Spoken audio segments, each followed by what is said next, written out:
the #1 Costa Rica real estate and investment podcast, bringing you experts from all over Costa Rica.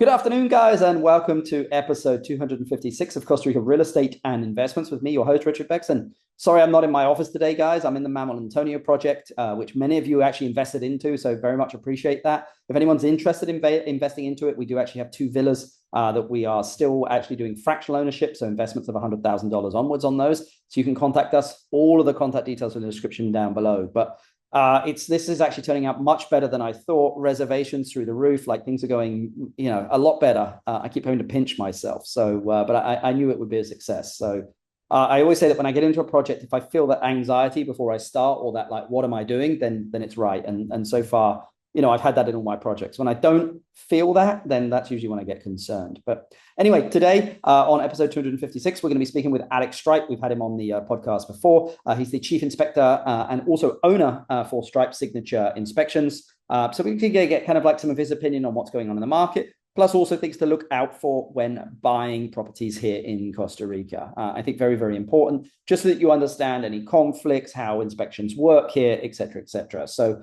very important always to get a good home inspection here. There's always going to be issues, guys, just because, again, I mean, a lot of, especially Alex is doing it to US code, and Costa Rica on a lot of stuff is not up to US code. So we get that feedback. But anyway, if you're looking to do anything here in Costa Rica, whether it's like building, developing, investing in land, real estate investing, we're more than happy to help. We've been doing this for quite a while. We have kind of all the data, people all over the country. So we are, I would say that we represent you. We're very impartial and also a pain in the butt usually to the sellers, agents, and everyone else, just because we make sure I's are dotted and T's are crossed. So if you need anything, you can contact us. All of the details in the description down below, or email us info@investingcostarica.com. That's info@investingcostarica.com. But let's get straight into the podcast.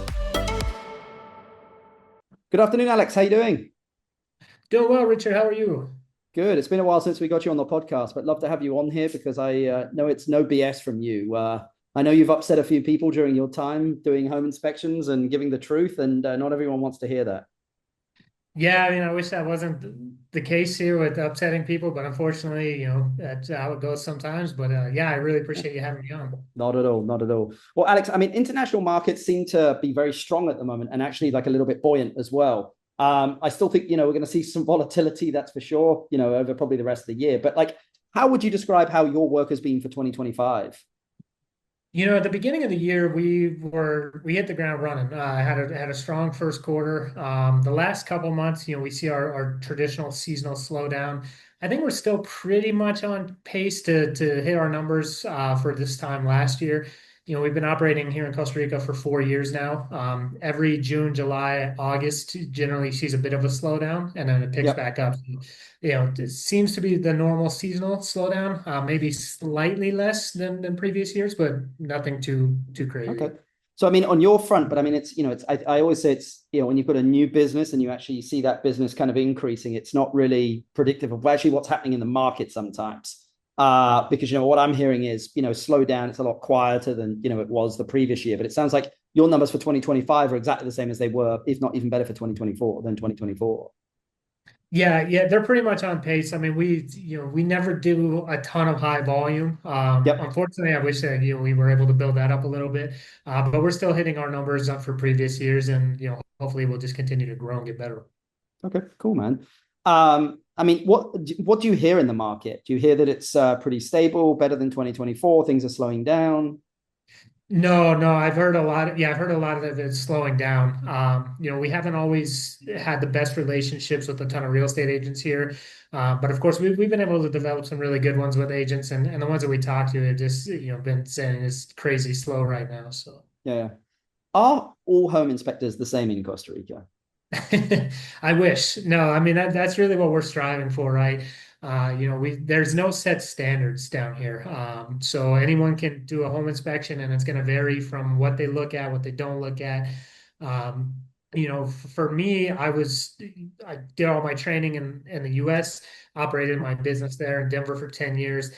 We have a standards of practice that the inspectors are expected to follow in the US. There's different societies of home inspectors, if you will, and they each have a standards of practice and what you should and shouldn't be inspecting. And so we've kind of brought those standards down here, which way exceeds what is typically done down here. So yeah, when you're hiring a home inspector here, you really have to do your due diligence because not all are created equal and not all look at the same things. I mean, basically, there is no regulation here on home inspectors. Anyone can become a home inspector. Yep. Yeah, and it's really challenging because we hear so many stories from buyers after the fact that say, "Man, we wish we wouldn't have even bothered with the home inspection." Though they get what they seem is a really good deal. The guy will come in for $300 or $400, and and then they basically just get like a WhatsApp message with like 3 items, and then after they move in, they find a leaking roof or a water heater that's not functioning. They find out that the electrical wasn't inspected. And so now they're just stuck with these bills to have to replace everything and never got a chance to negotiate or at least plan going in, knowing, okay, these are the repairs we're going to have to make. Well, it's funny that you say this because I actually have a home inspection on Friday on a home I've developed, the one I'm actually in right now, and they're actually bringing home inspectors in, but they're bringing in electrical, mechanical, and structural engineers. How does that different than what you guys would do? I mean, give someone an idea of kind of, I mean, there's a guy down the street, and then probably on the other end, you have those engineers. Yeah, so the engineers are specialists, right? So as home inspectors, I like to tell our clients, we are more like general practitioners. We're knowledgeable in all the fields, and we know when something's an issue and something's wrong, but we're always going to steer you to a specialist to fix it. So that specialist in this case would be your electrical engineer, your structural engineer, and things like that. And those guys go way more in depth, way more they into the nitty gritty of things. They tell you exactly how it should be fixed. They follow plans and say this wasn't built to the plan. This is where it deviates. This is what's necessary to correct. Whereas we'll come in with more general information and say, hey, this isn't done right. We don't necessarily look at the blueprints or the plans and say, hey, this is where it deviates, but we'll recommend that it be corrected. Okay. Where has most of your work been in the last 12 months? That's a good question. So I actually relocated the business from Guanacaste to the Central Valley just over 12 months ago. So I've been boots on the ground here, really trying to build up my business here. And I'd say most of it's been in the Central Valley. Of course, we still get pulled all over the country, but it has been surprising that, amongst talking with some of the real estate agents we work with, they're seeing an uptick of people buying in the Central Valley when they have offices, let's say in Manuel Antonio and Guanacaste and all regions of the country. They seem that their offices here in the Central Valley are actually amongst their busiest. Okay. Yeah, I mean, it's funny that you say that just because I was talking to some Central Valley realtors a while back, and they were saying that like before COVID, it was like 10% foreign, 90% locals. And now for them, it's switched the other way, if that makes sense a little bit. So a lot more, foreigners basically buying properties in the Central Valley. Yeah, and that's kind of what it caught me by surprise. I had a meeting with a prominent real estate agency here. It's from Costa Rica, and they've got offices all over the place. And their Central Valley office he said, is just crazy busy, and it's a lot of people that haven't even necessarily been to Costa Rica, but they know they don't want to live in the beach or the jungle, and so they want to buy a property, in a city, in a metropolitan area, and so they're seeing a huge increase in an uptick in business in the Central Valley.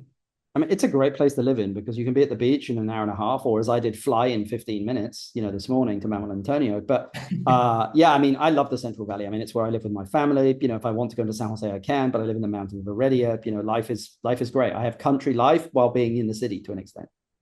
Yeah, and I really enjoy it here too. I mean, like I said, I moved here from Guanacaste. I enjoyed the cooler weather, the amenities. I'm closer to downtown in the Sabana area, but not terribly far from you in Heredia. I think I could probably be there in 20 minutes. But like you said, it's just centrally located. We can get to the beaches, relatively quickly. Access, to all the big medical facilities, shopping, everything is nice, and the weather is just a lot more fresh. Yeah. What type of properties would you tell people to be wary of in Costa Rica? Man, that's a really tough question. One I would say that they should watch out for is anything with an HOA. And I say that just because if that HOA isn't managed properly, or they don't have money in reserves, they're not doing reserve studies, they can potentially walk into a huge assessment trap, right? So they can Yep. buy this property not realizing, hey, everyone needs to now throw in $10,000 because the exterior and the roof has been neglected for 10 years. Okay. So, condos and things like that, I would say are kind of the ones just to be more wary of. I wouldn't say stay away from them because there's definitely some ones that are really ran quite nicely. They keep the upkeep and they've got plenty of reserves and stuff like that. But the beach towns and stuff that I've really run into a lot of condo areas where they're not well kept, and then people start to dive into the financials and realize, Yeah. uh-oh, this isn't good. Yeah, it happens quite a lot actually. So I've always thought there is a conflict between realtors and home inspectors. Okay. Meaning that, like, again, if the buyer's coming in and they're buying from an agent and the agent's recommending the home inspector has no fiduciary duty to really explain anything, right? And if they don't give a good report, the realtor might not use them again.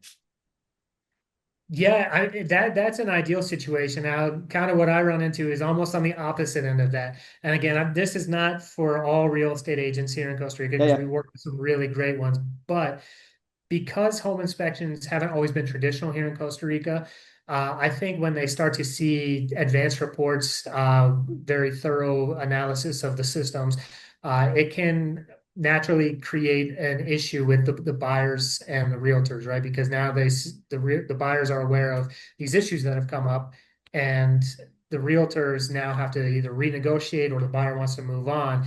And so sometimes the realtors don't always want to recommend the most thorough home inspectors because it can create an issue. Um, that's pretty natural, really, anywhere, whether we're talking North America or down here. Inherently the inspector is going to catch issues. And sometimes that can create obstacles for the real estate agent, right? They don't get paid unless that deal closes. Yeah. So I understand that there's an issue there, but here it seems to be a little bit more so, where we run into a lot of realtors that don't want to catch the issues. Um, of course, again, a lot of them want that thorough inspection because they want the good reputation, with their buyers, because if they recommend a home inspector, then they don't want to look bad when the inspector misses a bunch of items. I mean, what would be your suggestion to a buyer when using a home inspector? Should they use the realtor's recommendation? Should they go for a third party that's not, doesn't have any skin in the game? It's tough. I'm always of the trust but verify. So if your realtor gives you a list of inspectors, don't rule them out. Do your research on them. See, if they have online reviews, get sample reports from them, get pricing, find out what tools and technology. That tools and technology really make a huge difference and separate the type of inspections that you're going to get. Right. So we're one of the only companies that I know here that use infrared or thermal imaging to help us identify, temperature differences. That can help us to identify like potential plumbing leaks and things like that. We use a drone to look at the roof when we're allowed drone access. Really gives us a good overview. And then we're introducing sewer scopes over the last several months. And I actually have a camera on the way so that we can keep that in-house because we've been subbing it out. And the septic scope really help give an idea of the condition of the lines that lead out to the septic tank. Because oftentimes we find a lot of issues with the lines weren't, put in, they're not backfilled or supported properly, so they start to crush, or there's blockages or just straight breaks in the lines. So I was actually about to ask you, in home inspections, what are the areas that don't get enough attention? I definitely think the septic tank and sewer lines is one, right? that's a huge one down here. I mean, we're starting to see a few more companies that have the cameras.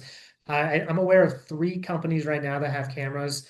2 of them are very, very cheap. They don't give good, picture quality or video quality. They don't have like a lineal footage counter or a tracking device that tells you, hey, this is where the break might be. One company does have that, and then the camera that we have on the way will have that plus a location device. So when we run into a block, we can even like run our tool through it, it'll beep, and we can put like a flag or mark it Yep. somehow. This is exactly where the issue is. Um, so that's a huge one. And then one other one that we run into a lot when I see other home inspection reports is a lot of inspectors don't really look at the electrical system. And when I say the electrical system, they may have a receptacle tester where they go through and they plug into the outlets and it'll tell them, hey, it's wired properly or improperly, but they don't actually take the panel cover off and look at the wiring behind the panel. And that's a huge issue because that's where we find a lot of issues where there's either overheating in the panel, which we can use our thermal imaging camera to see the overheating. There's what we call double taps, so multiple wires going under the same lugs, undersized wiring going to breakers. So we find issues all the time in electrical panels. And if your inspector's not taking off the panel cover, they'll have no idea what's going on with the wire, and they can only tell you if the receptacles work.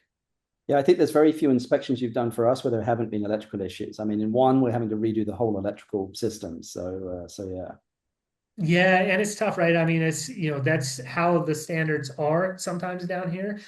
But one thing to keep in mind is Costa Rica actually adopted the U.S. National Electric Code. I believe it was like 2011. And so technically it should be done to the same standards as we see in the U.S. or North America. In reality, the municipality here doesn't come and verify anything. So it's very often that we find that it's not, but some houses are done a lot worse than others. So. Yeah, yeah. I mean, is there any other bits, any other advice you would have for people that are buying down here, getting home inspections? I mean, any tidbits that you give them? Yeah, I mean, really the due diligence is the most important part, right? So having a great realtor on your side is obviously a good thing. But the attorney is the one who does most of the due diligence. So making sure that you're hiring your own independent attorney and your own independent inspector. And the best way to vet those professionals is getting referrals, recommendations for a home inspection, specifically looking at their sample reports. Again, asking tools, technology, experience, education, all of those things are really important. Cool. Alex, is there a part of Costa Rica that you think, I mean, well, I suppose, let me just ask my last question to you. You know, like if you inherited $500,000 and you had to invest it in business or real estate in Costa Rica, what would you invest it in and why?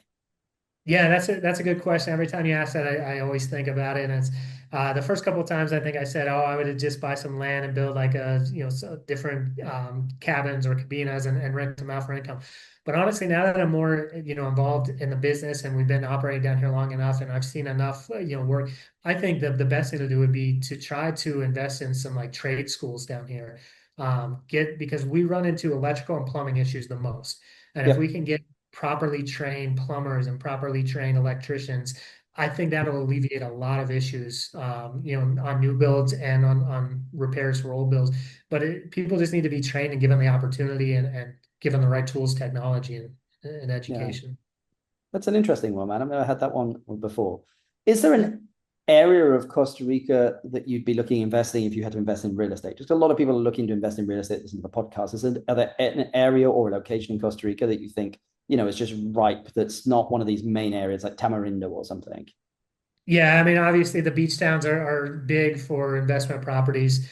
Um, you know, That it's a tough question. You obviously know the market a whole lot more than I do. If it was, for me in particular, I'm with you. I kind of like the city and the mountainous areas. So if we could find an area that's not right in the city, somewhere near Heredia where there's, open lots and you can build and develop there, I think that would be, for me personally, that would be a great spot.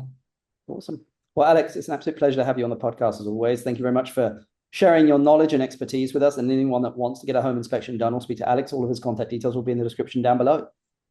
Yeah, thank you, Richard, man. I appreciate it as always, and it's always good to chat with you. You too, sir. Have a great day. Yeah, you too. Thank you.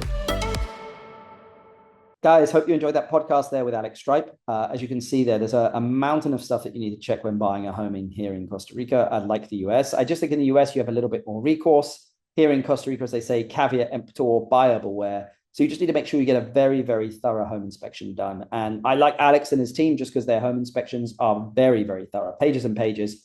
I always say to clients of like, expect a lot of things to be pulled up. But there are just things that can be fixed, and you'll also catch the major ones as well. But we usually have a meeting with him after he does the inspection so he can kind of go through it all to just really point out kind of the more urgent major parts there. So again, if you want to contact Alex, all of his details are in the description down below. He's one of the best in the business. We use him for everything. He's on your side of the transaction, put it that way, and US trains. So always good. But anyway, if you're enjoying the podcast, guys, please give us 5 stars. Thumbs up, subscribe as well. A lot of effort goes into this. Sorry, I've been a little bit lax recently in getting these podcasts out. We're back to our normal rhythm here of one a week. We'll make sure that they come out every week now. Just I've been traveling and starting this project, so it's chainsaw juggling, as I like to say. But I appreciate the support from everyone. Hope you guys have a great day, and we'll see you on the next podcast. Bye. the #1 Costa Rica real estate and investment podcast, bringing you experts from all over Costa Rica